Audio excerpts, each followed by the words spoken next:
در ولایت سوغد سال از سال توجه به ساحه صناعت رشد افضلیتناک این سمت اقتصاد ملی بیشتر گشته در زمینه حصه‌گذاری به هدف صنعتی کنانی با صورت کشور کارگاه و کارخانه‌های نوی استحصالی بنیاد گردیده به این وسیله حجم استحصال محصولات افزایش می‌یابد. بنا به معلومات آماری دوامی 6 ماه سال 2021 حجم استحصال محصولات صنعتی به 8 میلیارد و 976 میلیون سومانی رسانده شده است که نسبت به همین دوره سال 2020 صورت افزایش با نظر داشت ایندکس نرخ‌ها 133.2% تامین گردیده است. در این دوره توجه اساسی به استحصال محصولات وارداتی وصل کننده و به صادرات نگرانیده شده روانه کرده شد. در این مرحله 664.5 هزار تن سیمنت، 722.5 هزار تن انگشت استحصال کرده شده است که صورت افزایش متناسباً 116.2 و 103.8% را تشکیل می‌دهد. با استقبال ҷашни 30 سالگی استقلالیت دولتی در ولایت بنیاد زیاده از 300 کارخانه و کارگاه نوی صنعتی پیشبینی گشته.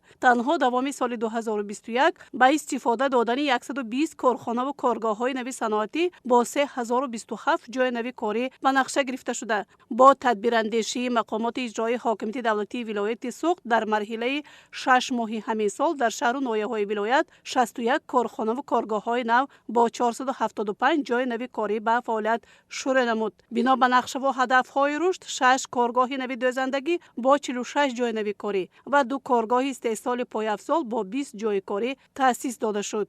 از جانب کارخانه و کارگاه‌های دوزندگی به مبلغ 122.6 میلیون سومانی محصولات استحصال شده است که آن 134.3% را در بر می‌گیرد. 8 کارخانه‌های پایافزال دوزی 153.8 هزار جفت پایافزال استحصال نمودند که آن در مقایسه با مرحله‌های سپری 96.3 هزار جفت یا 2.7 برابر زیاد میباشد. برای باز هم رشد دادن ساحه صنعت در کارگاه و جمعیت‌های استحصالی مثلا ساحه صناعتی سبک که از امکانیت و پتانسیل های استحصال محصولات رقابت پذیری عوض کننده واردات و هرچی بیشتر برای ماندن کارکردی اشیاء خام مثلا پخته است، استفاده با ثمر اقتدارهای موجوده و احیا و برقرارسازی اقتدارهای بازایستاده مهم است. در این سمت فعالیت 2 کارگاه ساحه در شهر خوجند، کارخانه‌های مشترک جمعیت‌های دارای محصولات محدودی جوانی و سطن و جمعیت دارای محصولات محدودی ارگانیکی در ناحیه جبار سلوف نمونند که استحصال محصولات را از سیکل اول کارکردی نخی پخته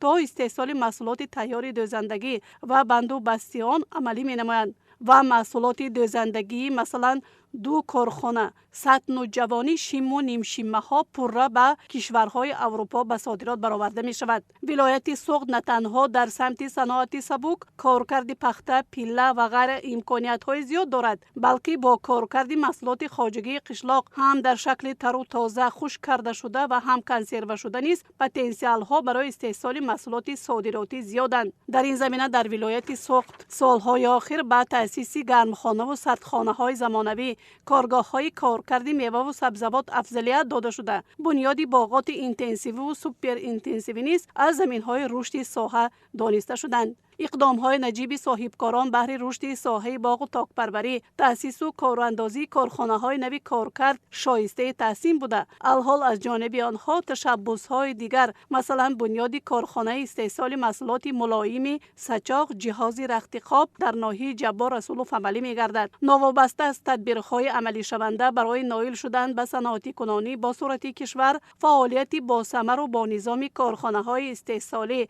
جلب اقتدارهای اصلی به استحصالات مهم باقی میماند.